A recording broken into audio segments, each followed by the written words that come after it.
Good morning to those of you who are here in the sanctuary and to those of you who are viewing online. My name is Sandra Murphy and I prefer the pronoun she, her, hers. Welcome to the Unitarian Universalist congregation of Flint. We are a welcoming community and we value diversity.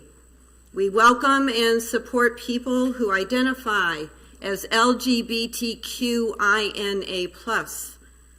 We welcome and support people of all income levels, educational backgrounds, spiritual journeys, and political beliefs. You are welcomed here. Our congregation acknowledges we stand on the traditional lands of the Council of Three Fires and the Anishinaabe peoples, who were the indigenous inhabitants of Michigan. Our congregation supports indigenous-led organizations and grassroots change movements, and we encourage others to do so as well. We also support indigenous-led campaigns in their quest to have carefully chosen land returned to them.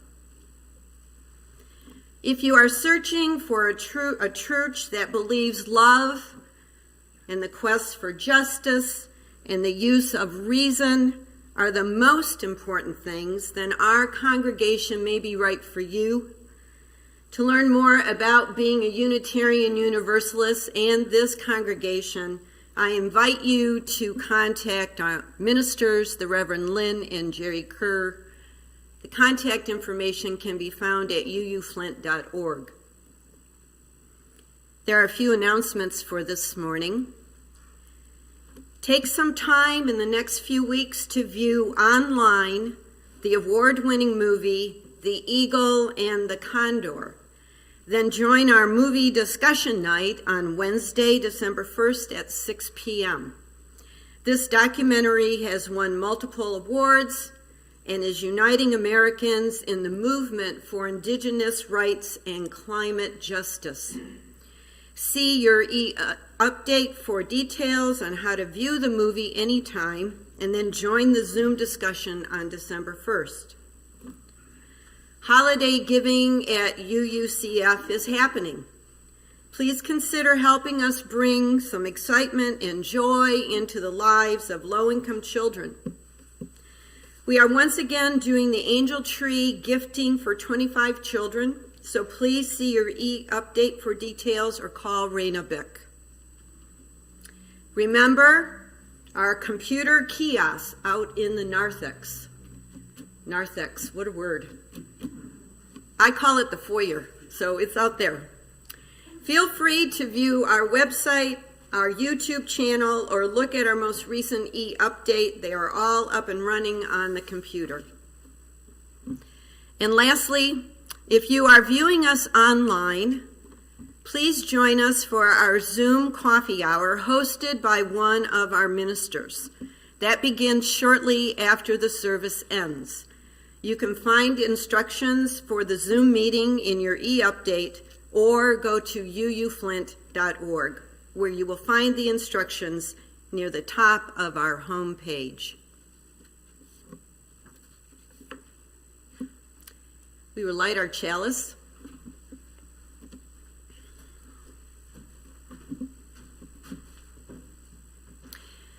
We light our chalice as a symbol of gratitude as we celebrate the abundance of our lives together.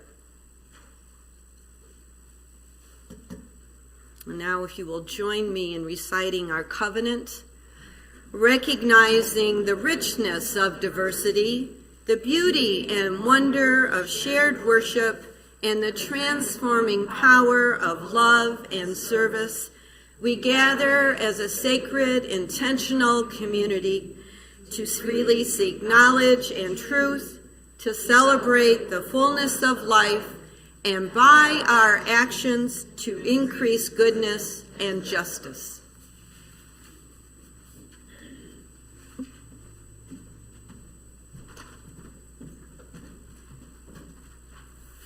Good morning. Good to see everyone, both here and online. And our opening words are by Gary Kowalski, called The Spirit of the Harvest. Each of us will be grateful this Thanksgiving in differing ways, gathered in our separate families, or perhaps alone. Each with our distinct recipes, customs, traditions. For some, we'll have mince pies, others pumpkin or apple pies, and others a Hostess cherry pie from the local carryout. Some will dine early, and some will sit down late to the meal, passing on the wisdom of their elders. Should stuffing have raisins or currants, and whether to add sage to the gravy. For such differences of opinion, we are thankful, realizing that there is no one right way to celebrate the gifts of life. So, there is no wrong way to share in love or friendship. But amid our diversity, let us also be united in our gratitude for a world in which there are many faiths, a nation in which there is freedom of worship, a community in which people of many backgrounds can gather in mutual care and respect.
Our meditation this morning is entitled Turkey, the One Essential Guest. I don't like turkey. I mean, I do, but I don't need it.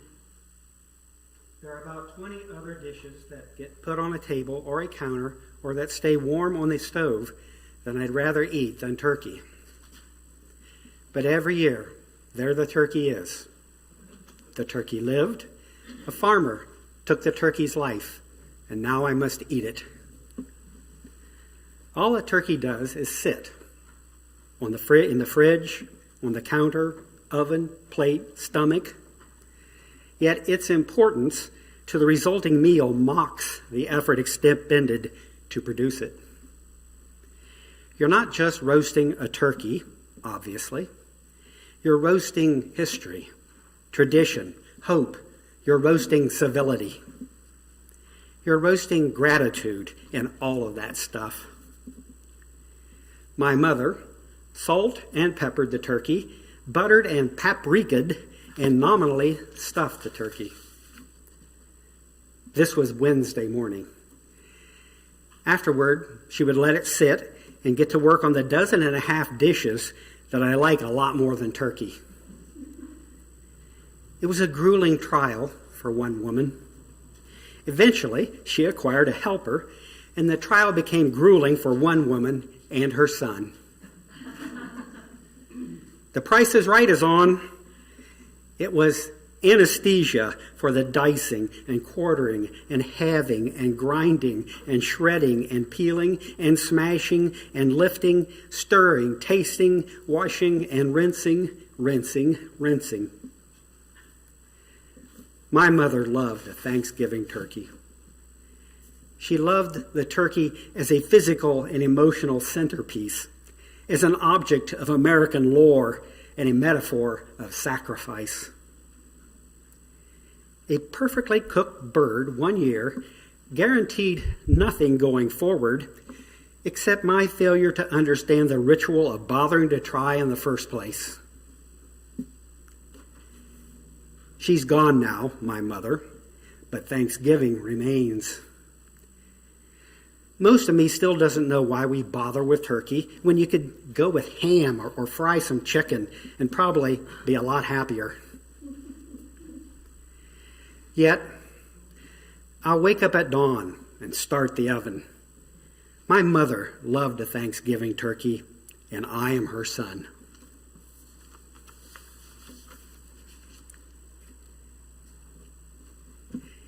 As we sit in silence today, may we find in it the power that heals our wounds, that we may go forth to heal others.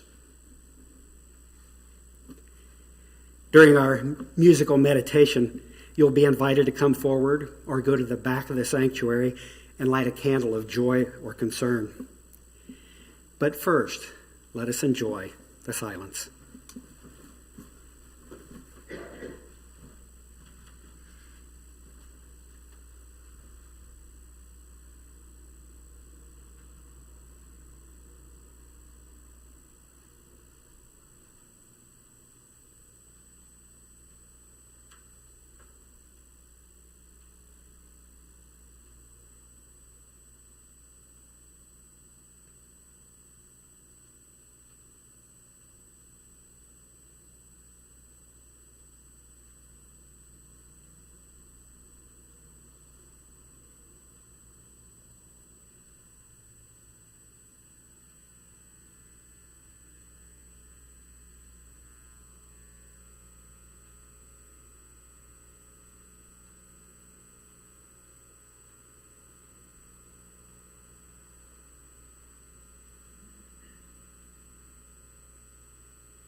for the many who are concerned that a judicial decision in Wisconsin in some way legitimizes violence and showing up with a gun.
Our reading today is from the anthropology magazine Sapiens.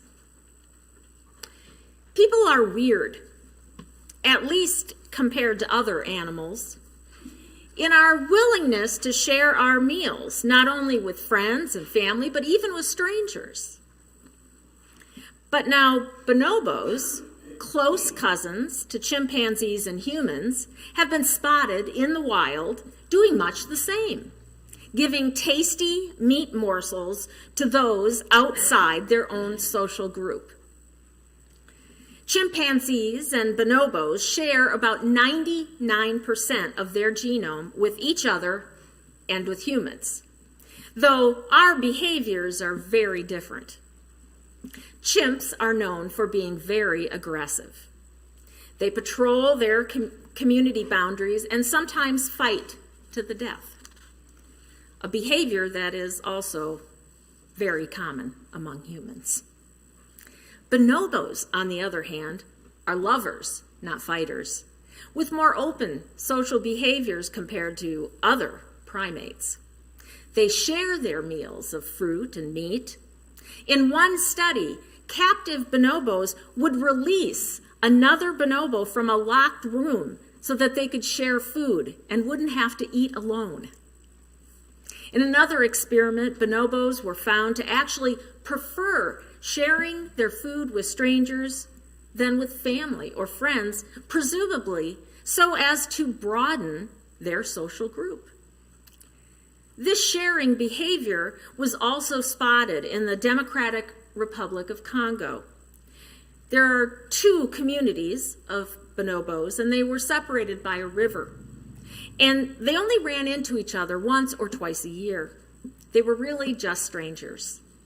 Usually, when the two groups met at the border of a food patch, there was a little bit of screaming and chasing, but they would sometimes end up sharing the same space.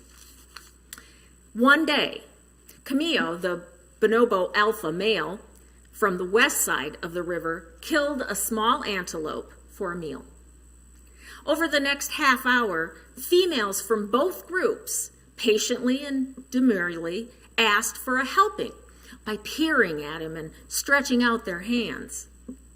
Then later in the day, a female named Agbaya from the east side of the river took the antelope's head and shared the meat with the females from both sides of the river.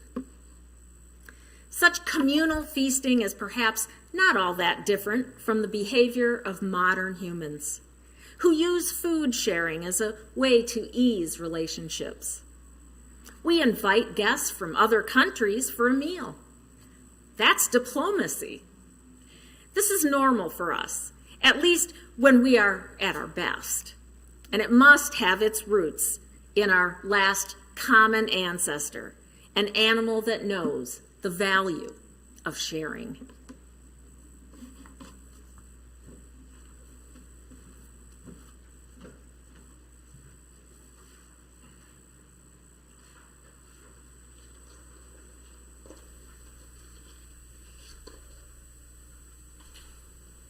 Good morning.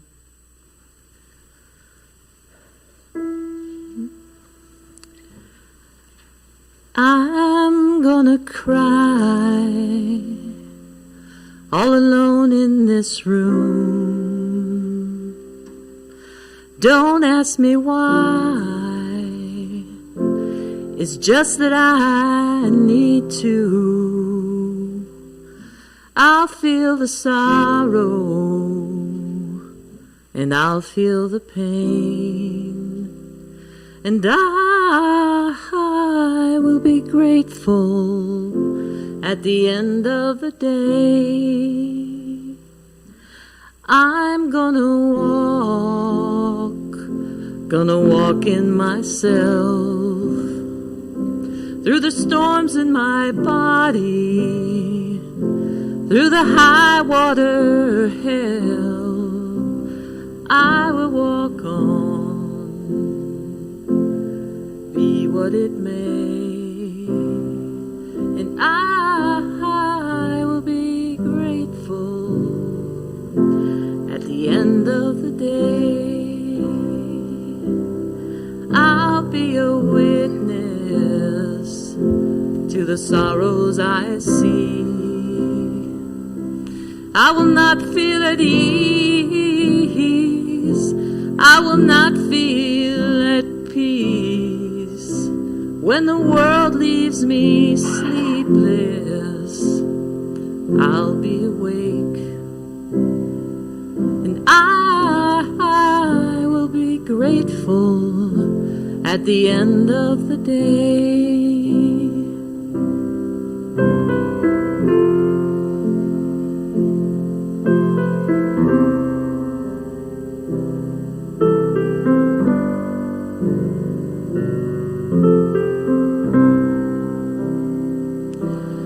I will be strong and stronger still, torn from my hopes and worn from my will. When I speak my truth, you'll hear me say, I am grateful at the end of the day. I will be a mother, I will learn to teach all the love in this world and the dangers it keeps. I will give of my heart and to show you the way.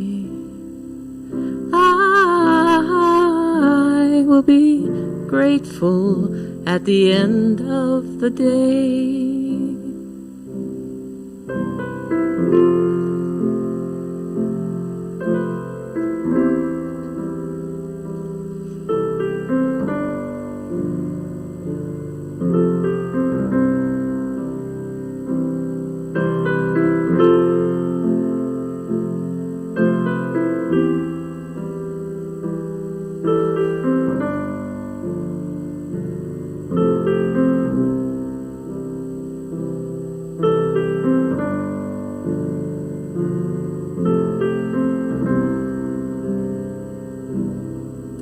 May we all be grateful for the things we have.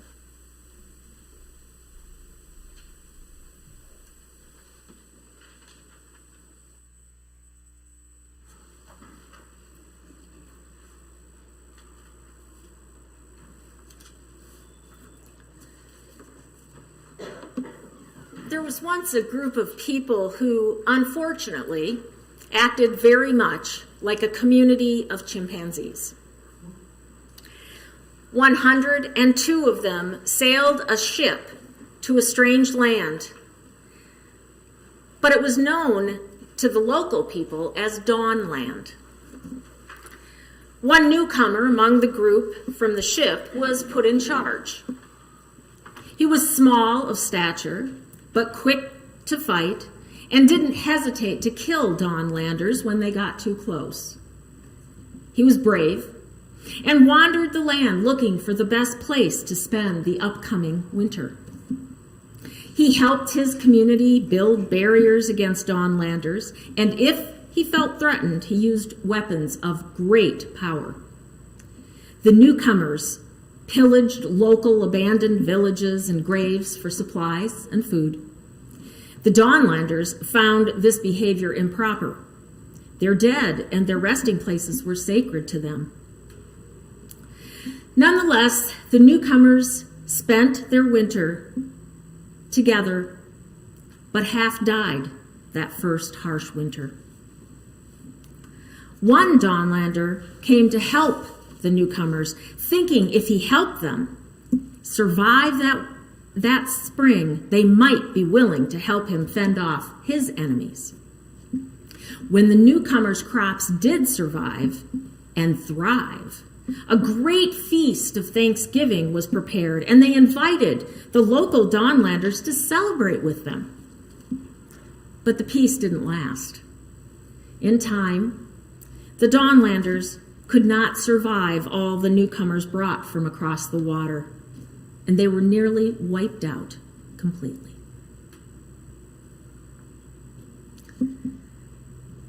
Fortunately, most of us have learned over the centuries that acting less like our aggressive chimp relatives and more like our social bonobo relatives is more effective for both humans and Earth's survival. And sharing meals has always been how we start relationships, bond with others, count our blessings, celebrate milestones, reach across cultural divides, and try each year to make peace with crabby Uncle Henry who eats too much and always with his mouth open. The act of eating together has apparently brought strangers together since we evolved. Near Tel Aviv, Israel, there is evidence that there was a hearth where diners gathered to share a meal 300,000 years ago. And a loaf of bread with scoring marks on it where it was to be divided amongst people was found in the ashes of Pompeii. That was 79 AD. Sharing food demonstrates that we feel gratitude for life and that we are willing to share our resources to create peaceful relationships. Having a meal is now one of the most common tactics used in diplomacy to bring warring parties together. Military personnel find a useful tool to be establishing a relationship by building trust and eating together when they enter a new region. In 1979, when President Carter had Prime Minister Menachem Begin of Israel and President Anwar Sadat of Egypt at Camp David for the peace accords, it was obvious things were not going well when the Israeli delegation sat in one section of the dining room and the Egyptian delegation sat in another. And although the Americans tried to bridge the gap, the atmosphere remained oppressive and tense. Years later, it was revealed that the Egyptians were under order not to socialize at meals with the Israelis. It was obvious that there were some people that did not want this peace accord to happen.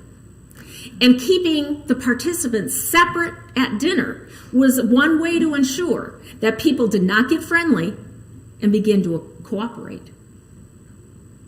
Had they had their meals together, as their bonobo genes probably urged them to, perhaps the talks would have gone a lot faster than 13 days. New University of Oxford research has now proven recently and humans have probably understood for centuries, the people that eat together make connections. Social eaters are happier and more satisfied with their lives. Businesses, too, have found that sharing food boosts morale and increases productivity. And not surprising, nonprofits often increase attendance at volunteer meetings by offering just a few snacks. That includes churches. But it was a century or so before those newcomers and dawnlanders ever sat down to a peaceful meal again. Not that there weren't some attempts, but mostly there was deception and warring and killing. Much of it was led by a man in charge of the colonists, Miles Standish. That name is probably familiar to most of you, and you probably learned it in grade school. Standish is primarily known as the brave and selfless man who saved the Pilgrims from death their first winter in Plymouth. He protected them with shelter and with weapons. But Miles wasn't a pilgrim. No, he was a military man that had fought for the Dutch against the Spaniards. There he met the Pilgrims. And although he was not a religious man and didn't care about religion, he was said to admire the principles of the Pilgrims. Miles also had a great taste for adventure, and when the Pilgrims announced their plans to go to America, he decided to accompany them. On the eve of their departure on the Mayflower, they named him one of their leaders. Although known to be quick-tempered, Standish was wise and decisive, and he became one of their most trusted advisors. Although the Pilgrims said that Standish never became, quote, of their school of the Savior Jesus Christ and John the Baptist, they invited him to sign what they called the first constitution written in the world. And they named him military captain of their group. Well, Standish explored Cape Cod when they landed. He chose the location of their permanent settlement, and he fought off and killed a fair number of Native Americans that he encountered as he mapped that area. The Pilgrims were said to have admired him because he could hew down forests and live on crumbs. Although he lost his wife that first winter, he was said to have encouraged all the other Pilgrims to go on. And surprisingly, not a single Pilgrim departed with the Mayflower when it returned home.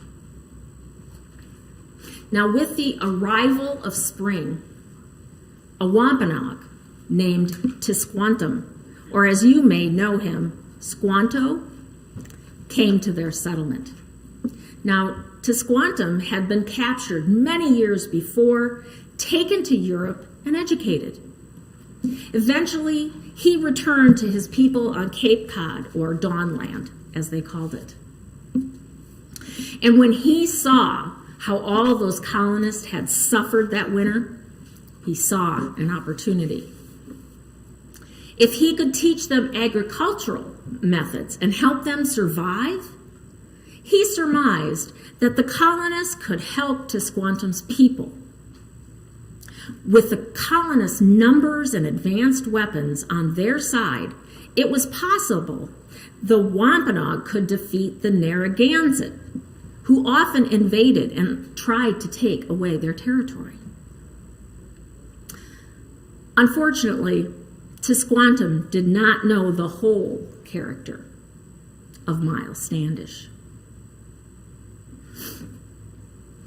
Well, with Tisquantum's help, as you know, the land was bountiful, and the Pilgrims finally felt secure. And so they invited Tisquantum and his friends to eat a feast of Thanksgiving. Well, Tisquantum arrived with 90 of his friends, and each was armed. Well, this alarmed the Pilgrims. So in turn, the colonists got out their guns and marched around the yard, firing them into the air. Satisfied that both sides had been menacing enough to each other, they finally sat down and they ate, both sides complaining about the Narragansett. Thus, America had its first Thanksgiving, complete with grumbling around the dinner table.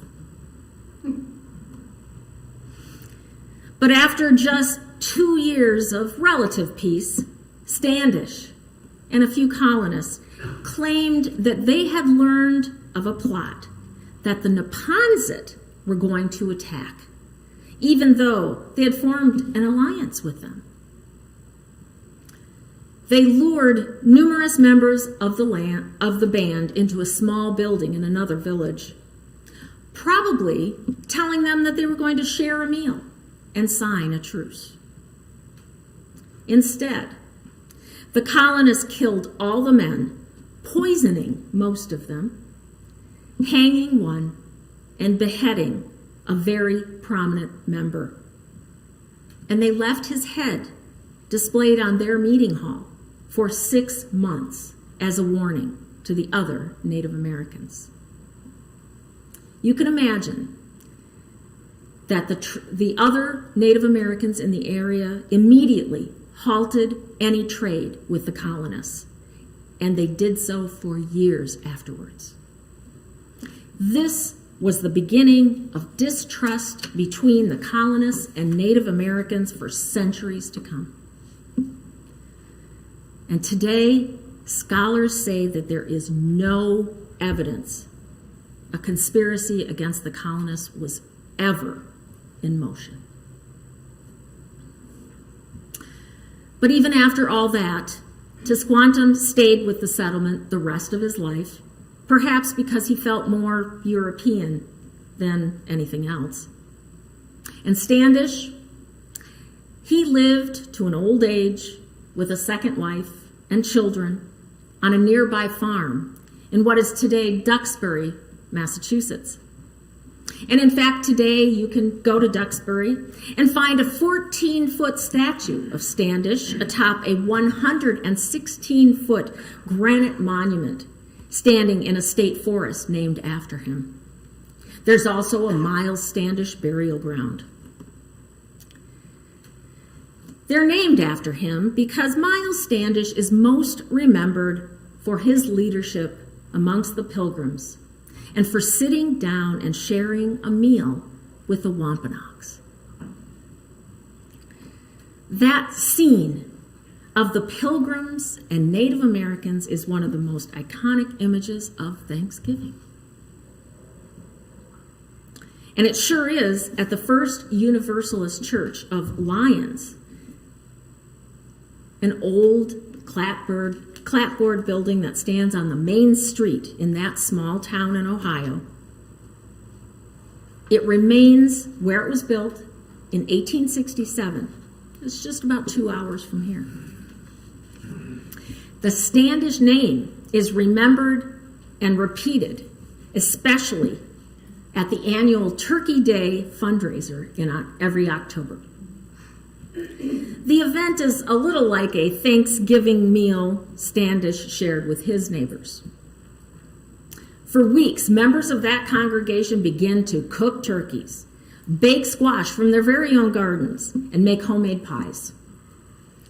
This pre-Thanksgiving event draws people from the community far and wide. A couple hundred of them will stand in line to get their food to go, or wait to have a seat in that ancient basement at a metal table decorated for the occasion to savor the pumpkin pie and exchange niceties with a farmer down the road they haven't seen in a coon's age. And a few who are there, maybe for the first time, or maybe even some who have been there before, well, they might wander up the narrow old staircase in the church from the basement to the sanctuary. with a tour guide. And they'll hear a little bit about Unitarian Universalism for as long as they're willing to listen. And they'll admire the woodwork and the choir loft that's decorated in burgundy velvet but isn't used anymore. And they'll look at the many gorgeous Tiffany stained glass windows. But they really want to see one particular window. The one that bears the name of one of the church's founding families, Standish. Direct descendant of Captain Miles Standish of the Mayflower, the Thanksgiving man himself. Some visitors even will gently run their hand over the window where it says Standish. Imagine, and in a little town like ours in Ohio. This community meal and viewing the Standish window goes way back, further than anyone seems to remember. When I officiated at Boyd Barden's funeral in 2010, he was the last remaining Standish member of the church, and he was 94. And he couldn't remember not doing Turkey Day. And he would emphasize that he had been attending that church almost every Sunday since his mother, whose maiden name was Standish, brought him there when he was 3 days old. And like the Standish window, there was a room named after Boyd and his wife. And like Miles, 11 generations before, Boyd's toil kept that church community going during the lean times. And although Boyd might not understand today that there's a petition gaining steam right now at Boston University to rename a dorm building named after Miles, the petition would rename it after the indigenous tribe that Miles displaced and murdered. But you see, that's because those are the kind of stories that most of us have never heard. Neither was it probably explained when we first heard about the Mayflower that Tisquantum's befriending Standish and sharing a meal would mean eventual disaster for the entire race of Native Americans. Because in the end, we now know that not only did the colonists survive, but they thrived. And then more and more arrived on these shores. The indigenous people were overwhelmed by sheer numbers, diseases, weapons. And soon there was not even any land on which to have the culture that Tisquantum thought he was saving. All because, partly, they made friends in 1621 at Thanksgiving. Because when we sit together and we eat, we make lasting bonds. But much of the time, we have happy endings. Because there's no shortage of anecdotal evidence how strangers become friends over meals. You might have heard about this young man, Jamal Hinton. He was 17 when he received a tweet from Wanda Dench confirming that he was coming to Thanksgiving dinner. When Jamal questioned who the message was from, and then they exchanged selfies, they realized that the invitation had gone to the wrong person. So Jamal asked jokingly if he could come anyway. And Wanda said yes. That's what grandmas do. They feed people. So Jamal went, and they've spent the last 6 Thanksgivings together, including last year, the first that Wanda had without her husband, who passed away from COVID. And then there's Peter Rubekis. He was born in Greece in 1941, just before the country was invaded by Nazi Germany. His childhood was filled with poverty and hunger. And eventually, when he was in Florida and opened his restaurant, he was troubled by how many homeless people he saw near his restaurant. And it reminded him that after the war, his grandmother fed the homeless, even though their own family was constantly struggling to find food. So he made a decision to serve free Thanksgiving meals to anyone in need. And for 32 years, he fed hundreds of people who would stand in line for hours to eat. And when he retired, his nephew took over and promised that he would continue that tradition. And you may not know this. Eating with strangers now is just an app away. Being in an unfamiliar place doesn't mean you have to dine alone anymore. Apps like Purple Dinner and Meal Sharing allow you to connect with other people looking for dinner companions in private homes or in restaurants. If you're traveling in an unfamiliar city or even in a foreign country, and you want to sample the local cuisine and meet people in an authentic setting, just use the app. You'll be sharing a meal and making friends in no time. It's kind of a bonobo heaven. But despite such feel-good stories about Thanksgiving, UUs may still feel conflicted. Do we celebrate, or should we be in a day of mourning? Well, I wonder if we both acknowledge the true history of Thanksgiving and embrace the meaning behind the act of sharing meals, if we can't do both. I mean, you might not realize the deep UU connections there are to the history of Thanksgiving. The Pilgrims, who were looking for religious freedom but also exploited the Native Americans, ravaged their lands, and killed them, they were our UU religious ancestors. It's something we should accept.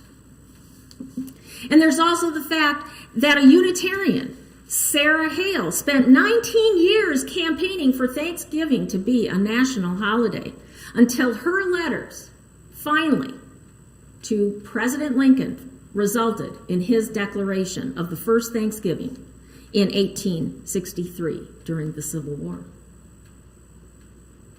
And due to some of those relationships with Thanksgiving, in 2016, the UUA General Assembly passed a resolution entitled Thanksgiving Day Reconsidered, calling us to remember this history and the land theft and the genocide.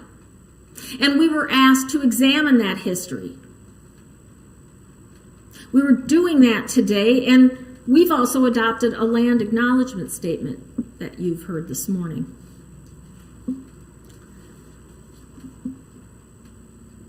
Some of the descendants of the colonists continued to act like Standish and feel threatened by strangers. And they continued to carry and use weapons. And they didn't learn from their Thanksgiving meal and forge good, healthy relationships. Greed and territorial behavior would continue to cause disputes and even wars.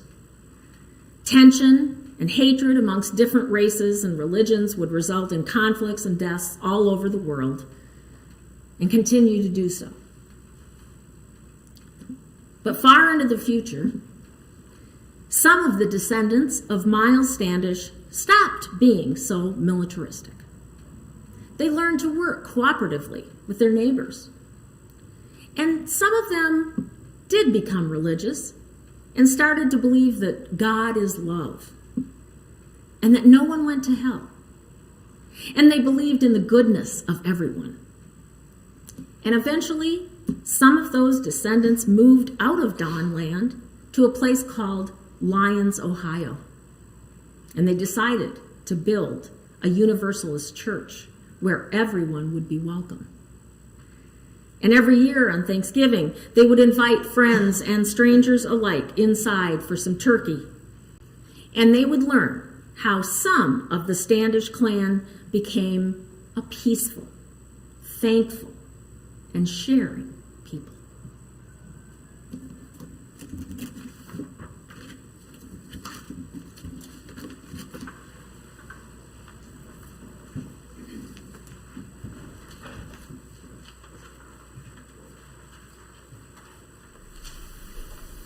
Please stand if you're able and join in our hymn number 349.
And gratitude, and I have a story to share with you. When I was young and went to a Lutheran school, every day at lunch we would pray over our lunch and we would say, and some of you know this, "Come, Lord Jesus, be our guest, and let these gifts to us be blessed." And that carried over into my home life. Later on, when I met the man who I later married and fathered my child, I was thrust into the world of the Seventh-day Adventists. And very often when we got together, Brother Crawford was asked to give a blessing for the meal. We would hold hands and we would say with great gratitude how thankful we were for the food.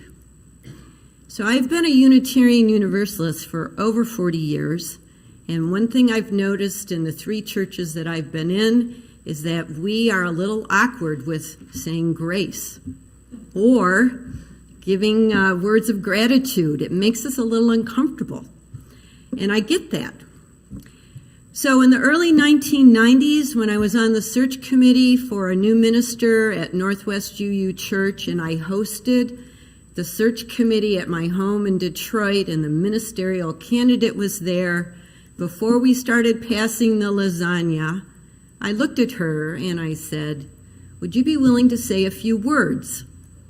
I didn't say, "Would you be willing to say a prayer? Would you be willing to give us grace?" And so this is what she shared with us. We are blessed by being. We are blessed by being here. We are blessed by being here together. Now, that was over 35 years ago, and I use that whenever I have my family together to be able to say thank you for the meal that we are now sharing. So I'm going to share this with you one more time because I've added a little thing to the end of it. We are blessed by being. We are blessed by being here. We are blessed by being here together. Shalom. So as I gather this week with my family and I think about what I'm grateful for, it is out of my gratitude that I am generous. And I am generous with my time, my talent, and my treasure for this congregation. And I don't know why I'm getting emotional, but I am. So I just want to remind you of your gratitude, and out of gratitude comes generosity. There are baskets at the entranceway for your offering. If you are watching us online, you can make your gift at uuflint.org. And happy Thanksgiving to all of you.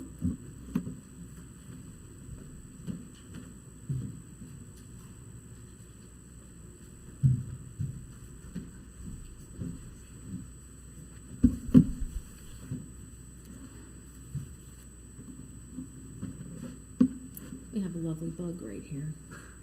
I just don't want him to get in the fire. I would feel bad.